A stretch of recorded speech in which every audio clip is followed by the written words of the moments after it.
Hello everyone, as you know this is best English classes, ऐसा channel जहाँ पे सिर्फ टॉपिक से रिलेटेड बातें की जाती हैं और उसी से सारे जो पॉइंट्स लिंक होते हैं उन्हीं को एक्सप्लेन किया जाता है विद इन शॉर्ट टाइम।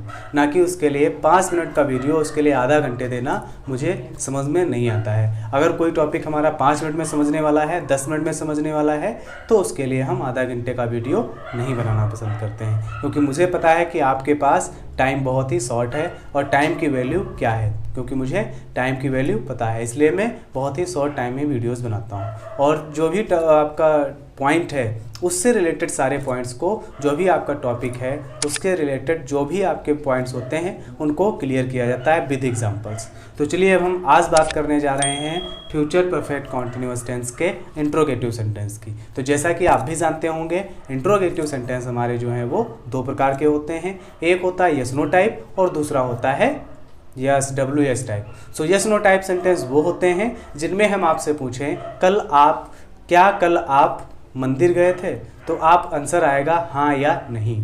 मैंने आपसे पूछा क्या ये आपकी पुस्तक है, तो आपने कहा हाँ या ना और आंसर कंप्लीट हो गया। तो ये हमारा होता है इंट्रोगेटिव यस नो टाइप।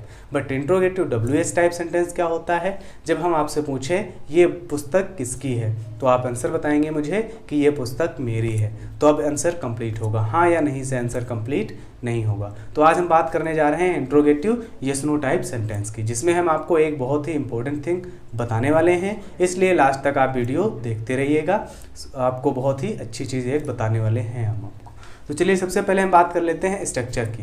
तो किसी भी टेंस को ट्रांसलेट करना हो, अगर स्ट्रक्चर हमें आता है तो हम उस टेंस को बेहतरीन तरीके से ट्रांसलेट कर पाएंगे। तो सबसे पहले नोट आउट है इसमें हेल्पिंग वर्ब विल या सेल। बट सबसे पहले आपको फोकस करना है सब्जेक्ट पे। सब्जेक्ट क्या है हमारा, क्योंकि अगर सब्जेक्ट हमारा आई और वी है तो उसके साथ सेल का यूज़ किया जाएगा, अदरवाइज विल यूज़ किया जाएगा। बट मॉडर्न इंग्लिश में आई और सेल के साथ भी, आई और वी के साथ भी विल का यूज़ किया जाता है। ओके फ्रेंड्स, तो सबसे पहले देखना है आई और वी है तो यहाँ पे आपको उसके अकॉर्डिंग हेल्पिंग वर्ब, और अदरवाइज कोई सब्जेक्ट है तो उसके अकॉर्डिंग आपको हेल्पिंग वर्ब सेल या विल का यूज़ करना है। आई और वी के साथ सेल का, अदरवाइज के साथ आपको विल का यूज़ करना है। उसके तुरंत बाद सब्जेक्ट फाइंड आउट करना है और सब्जेक्ट को नोट करना है। उसके तुरंत बाद हैव बीन, वो कोई भी सब्जेक्ट हमारा हो, हैव बीन आपका सेम एज इट नोट होगा। यहाँ पे आपको कन्फ्यूजन हो सकती है, जो इंपॉर्टेंट थिंग आपको बताने वाले हैं। कन्फ्यूजन ये हो सकती है कि यहाँ पे सिंगुलर है तो हैज़ बीन लगा दें। नो फ्रेंड्स, ये प्रेजेंट का टेंस नहीं है, ये है हमारा फ्यूचर टेंस, जिसमें सिर्फ हेल्पिंग वर्ब होती है हमारी शैल हैव बीन और विल हैव बीन, दोनों के साथ हैव बीन ही लगा हुआ है। तो ये ध्यान रखिएगा। उसके बाद हमें यूज़ करना है वर्ब की फोर्थ फॉर्म, जिसे हम ING फॉर्म भी कहते हैं। ओके फ्रेंड्स, जिसे हम ING फॉर्म भी कहते हैं। जैसे प्ले है हमारा, उसकी प्लेइंग जो है वो फोर्थ फॉर्म भी कहते हैं उसको, और ING फॉर्म भी कहते हैं। उसके बाद यहाँ पे जो OB है वो ऑब्जेक्ट डिनोट करता है, तो ऑब्जेक्ट नोट करना है। उसके बाद फ्रॉम या फॉर का यूज़ करना है। सिंस के प्लेस पे फ्यूचर टेंस में फ्रॉम का यूज़ किया जाता है मॉडर्न इंग्लिश में। पहले सिंस भी यूज़ किया जाता था, तो उसको आप गलत मत कहिएगा। फ्रॉम होता है आपका डिफरेंट टाइम के लिए और फॉर होता है आपका इनडिफरेंट टाइम के लिए। उसके तुरंत बाद जो टाइम दिया होगा हमारा उसको नोट आउट करना है, और लास्ट में जो हमारा क्वेश्चन मार्क है इसको लगाना मत भूलिएगा। अब आपको बताते हैं एक इम्पोर्टेंट थिंग, यहाँ पे जो मैंने अभी आपको थोड़ी देर पहले बताया भी था।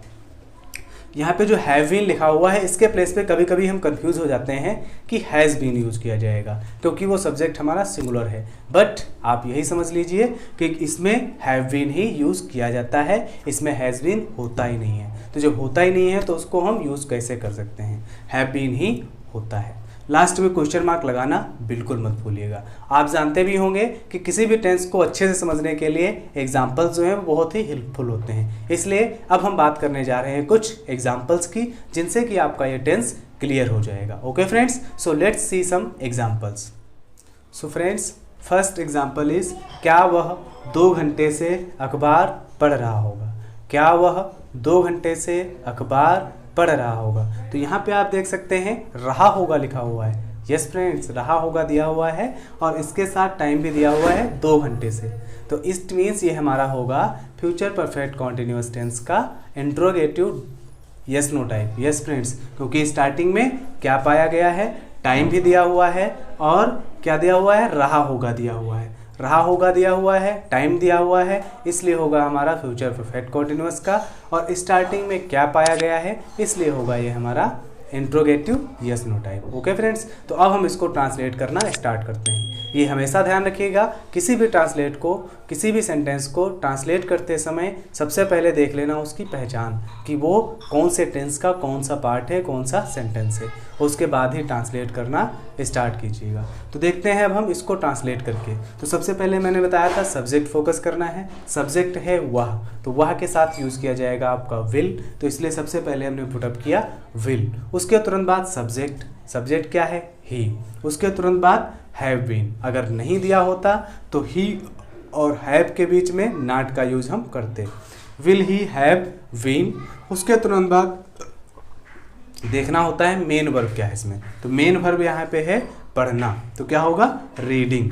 रीडिंग के बाद ऑब्जेक्ट क्या है, अखबार। क्या पढ़ रहे होंगे, क्या पढ़ रहा होगा, अखबार। तो यहाँ पे आपका न्यूज़पेपर क्या है, ऑब्जेक्ट है। तो ऑब्जेक्ट के तुरंत बाद फ्रॉम या फॉर।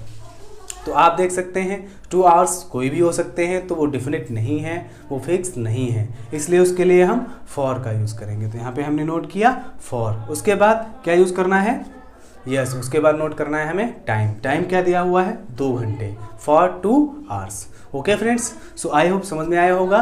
क्या वह 2 घंटे से अखबार पढ़ रहा होगा, क्या वह 2 घंटे से अखबार पढ़ रहा होगा। Will he have been reading the newspaper for 2 hours. Yes friends, will he have been reading the newspaper for 2 hours. समझ में आया होगा आई होप। तो चलिए अब हम देखते हैं second example. So friends, second example is क्या हम दोपहर से टीवी देख रहे होंगे। यस फ्रेंड्स, सेकेंड एग्जाम्पल है क्या हम दोपहर से टीवी देख रहे होंगे। तो क्योंकि रहे होंगे लिखा हुआ है, टाइम भी दिया हुआ है, इसलिए होगा हमारा ये फ्यूचर परफेक्ट कॉन्टिन्यूअस टेंस। और क्योंकि स्टार्टिंग में क्या पाया गया है, हिंदी के सेंटेंस के स्टार्टिंग में क्या पाया गया है, इसलिए होगा ये हमारा इंट्रोगेटिव। जिसको ट्रांसलेट करते हैं, तो सबसे पहले देखना है, हमने बताया था आपको कि अगर हमारा सब्जेक्ट आई और वी है तो उसके साथ सेल का यूज़ किया जाएगा। तो सबसे पहले सेल पुटअप करना है, उसके तुरंत बाद सब्जेक्ट वी पुटअप करना है, क्योंकि बी है इसके साथ इसलिए सेल लगाया जाएगा। तो सेल वी, और उसके बाद हैव बीन, हमेशा हैव बीन ही यूज़ किया जाएगा, हैज़ बीन कभी भी यूज़ नहीं किया जाता है, क्योंकि वो हेल्पिंग वर्ब ही नहीं होती है। तो यहाँ पे हमने यूज़ किया हैव बीन। उसके बाद मेन वर्ब की फोर्थ फॉर्म वो क्या होगी हमारी, वाचिंग। उसके बाद ऑब्जेक्ट हमारा क्या है, टीवी, और टीवी के तुरंत बाद क्या यूज़ करना है हमें, सिंस के प्लेस पे आपका जो है फ्रॉम यूज़ किया जाता है, ठीक है। लेकिन यहाँ पे हमने सिंस इसलिए भी नोट आउट कर दिया है ताकि आपको ये ना लगे कि ये गलत हो सकता है, इसलिए हमने यहाँ पे सिंस यूज किया है। बट आपका जो मॉडर्न इंग्लिश है उसमें यहाँ पे आप फ्रॉम का यूज़ करते हैं, ठीक है, क्योंकि ये हमारा नून जो है वो डिफिनिट टाइम है, इसलिए यहाँ पे हम यूज़ करेंगे फ्रॉम। लेकिन हमने सिंस इसलिए यूज़ कर दिया है तो आप ये ना समझें कि वो हमारा गलत हो गया, इसलिए मैंने यहाँ पे सिंस नोट कर दिया है, बट आप फ्रॉम का यूज़ कीजिएगा। सो फ्रेंड्स, उसके बाद क्वेश्चन मार्क लगाना मत भूलिएगा। सो आई होप वीडियो समझ में आया होगा। अच्छा लगा हो दोस्तों के साथ लाइक, सब्सक्राइब और शेयर करना मत भूलिए। Thank you so much for watching my video. Keep watching, keep learning, keep growing. Best of luck.